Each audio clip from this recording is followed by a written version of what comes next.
Bonjour, je suis Maria Safanelli et je travaille pour Engie. On voit que beaucoup de jeunes se posent des questions sur les marchés de l'énergie. C'est pour ça qu'aujourd'hui, nous allons parler d'un sujet très important, les batteries pour le stockage d'énergie. Pour en discuter, je suis avec Quentin Renoir qui nous parlera du grand parc de batteries à Vilvoorde. Bienvenue Quentin. Enchanté Maria. Tu es prêt à nous dire plus sur les batteries? Oui, allons-y.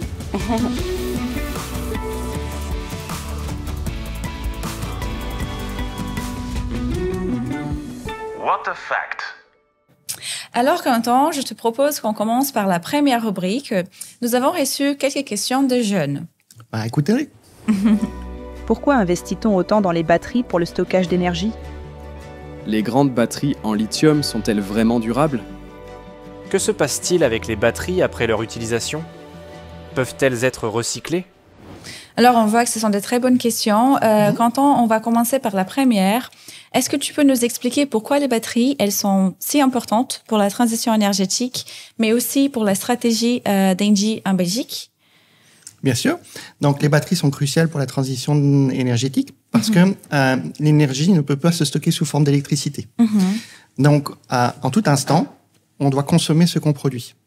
Jusqu'à maintenant, on a toujours fonctionné avec un système où on adaptait la production à la consommation, à tout instant. Maintenant qu'on a une production renouvelable de plus en plus importante, on ne décide pas quand il y a du vent, on ne décide pas quand il y a du soleil. Et donc, on doit consommer l'énergie quand elle est produite. Sinon, elle est perdue. La meilleure manière de procéder est bien sûr de consommer au moment où elle est produite. Donc, par exemple, allumer sa machine à lessiver lorsqu'il y a du soleil ou lorsqu'il y a du vent. Mais une partie de notre énergie de notre consommation est contrainte. C'est-à-dire qu'en fait, on ne peut pas décider quand on va consommer. Certaines industries fonctionnent en continu. Ou bien alors, par exemple, quand je rentre à la maison, que j'allume ma plaque électrique pour chauffer mon repas le soir, il n'y a pas de soleil, je dois quand même bien chauffer mon repas et donc je dois consommer à ce moment-là. C'est là qu'intervient la deuxième solution. La deuxième solution, c'est de consommer l'énergie quand elle est produite et de la stocker au travers d'une réaction chimique dans une batterie. Puis une fois qu'on en a besoin le soir, en fin de journée, la batterie se décharge et rend l'énergie au réseau. Donc, c'est une solution complémentaire aux renouvelables. Elles sont complémentaires et elles permettent d'augmenter la consommation d'énergie renouvelable sur le réseau. Elle est donc vraiment indispensable à la croissance des énergies renouvelables. Et j'ai vu, Quentin, que Engie construit un nouveau parc de batteries à Vilvoorde, en Belgique. Est-ce que tu peux nous parler un peu plus sur ces projets? Effectivement, donc Engie construit son plus grand parc de batteries en Europe. C'est un parc de 200 MW, 800 MWh, c'est-à-dire qu'il a 4 heures d'autonomie. Bon, pour donner un peu plus une référence, le parc va être capable, par exemple la nuit, de pouvoir alimenter 100 000 ménages pendant 4 heures. C'est beaucoup. Donc c'est un gros projet industriel. On va installer 320 containers de batteries sur le site de Vilvoorde. C'est un beau projet, ça. Effectivement. Ouais. Ouais. C'est une solution intéressante, les batteries. Et donc, est-ce qu'on ne peut pas installer à la maison aussi? Effectivement, à côté de ces grandes batteries installées sur des sites industriels, il est aussi possible d'installer des batteries domestiques. Donc, ça permet de pouvoir consommer le soir l'énergie qu'on a produite la journée sur nos propres panneaux solaires. Ça permet d'augmenter la quantité d'énergie renouvelable que l'on consomme. Ça facilite la gestion du réseau et, in fine, ça diminue la facture d'électricité.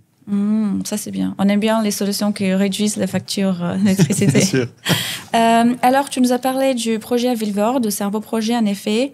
Mais on sait aussi que les batteries, elles ont des inconvénients. Est-ce que tu peux nous parler de leur durabilité?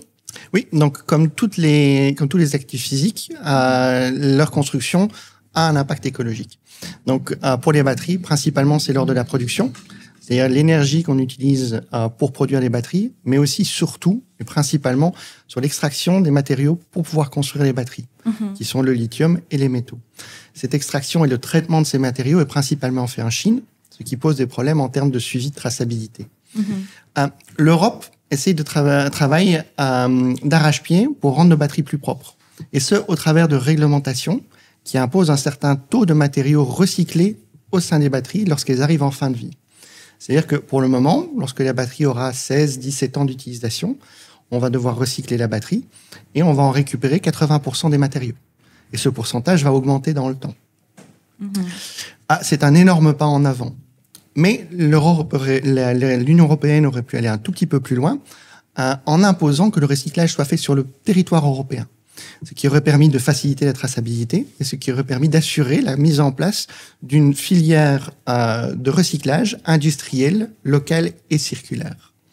Quoi qu'il en soit, on travaille d'arrache-pied à augmenter ce taux de matériaux recyclés pour arriver à 90 et 99%. On verra un jour si on y arrive. Donc, ça veut dire que ce sujet de durabilité des batteries, il est suivi de près et on peut atteindre aussi à des améliorations dans l'avenir. Effectivement, c'est ça. Okay. Très bien résumé. Merci. Super. Merci beaucoup, Quentin. Je pense qu'on peut passer donc à la deuxième rubrique. Tu en prends plein la charge.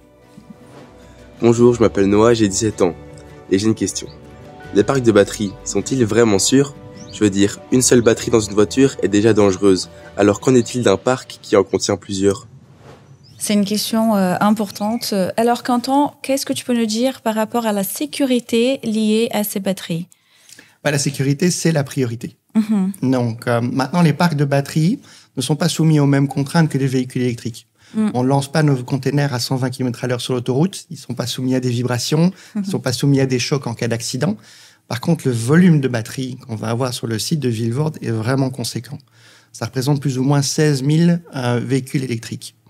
Donc, la première priorité, c'est de s'assurer que quoi qu'il arrive, quelles que soient les conditions, si jamais il y a un incendie, l'incendie ne se propage pas d'un container à l'autre pour éviter que l'ensemble du site brûle. Maintenant, c'est pas suffisant. C'est aussi important d'assurer de la prévention. Et pour faire la prévention, on vérifie en permanence quel est l'état des batteries, l'état de chaque cellule, et si elle se rapproche d'une zone où elle est à risque de surchauffe. Parce qu'une batterie, lorsqu'elle charge et qu'elle décharge, il y a une perte d'énergie, elle chauffe, et donc il y a un risque à ce moment-là. Le dernier élément, parce que le risque zéro n'existe pas, c'est d'assurer des moyens, des systèmes de protection avancés d'incendie. Et aussi, nos équipes d'exploitation sont en contact régulier avec les équipes locales de protection contre l'incendie, de manière à être bien informés de ce qu'il faut faire en temps et en heure pour gérer un incident lorsqu'il arrive. Et donc, globalement, on a limité les risques au maximum. Donc, il y a plusieurs mesures mises en place pour rendre ces parcs de batteries sécurisés pour la population. Effectivement, donc les mesures préventives, le suivi, les mesures de construction et de s'assurer qu'il n'y ait pas de propagation, et puis après, les plans d'urgence et les moyens de protection quand il y a réellement un incendie, effectivement. C'est assurant, ça. Super. Merci beaucoup, Quentin. Je pense que nous avons beaucoup appris avec toi aujourd'hui, et alors merci d'être ici. Merci, c'était un plaisir. Au revoir. Les batteries pour le stockage d'énergie sont nécessaires pour un réseau électrique durable. Voici les 3 points clés à retenir. Le premier, les batteries offrent de la flexibilité aux énergies renouvelables qui sont intermittentes, soit pour les entreprises, soit chez vous. Nous construisons actuellement à Vilvoorde, près de Bruxelles, les plus grands parcs de batteries d'Engie en Europe. Le deuxième, les batteries, elles sont recyclables à un taux de 80% et nous investissons dans la recherche pour améliorer leur durabilité. Le troisième, la sécurité des parcs de batteries est primordiale et nous travaillons avec des mesures exhaustives pour gérer ces risques, tels que la surchauffe et les risques d'incendie. Envie d'en savoir plus sur le stockage d'énergie? Visitez notre site web.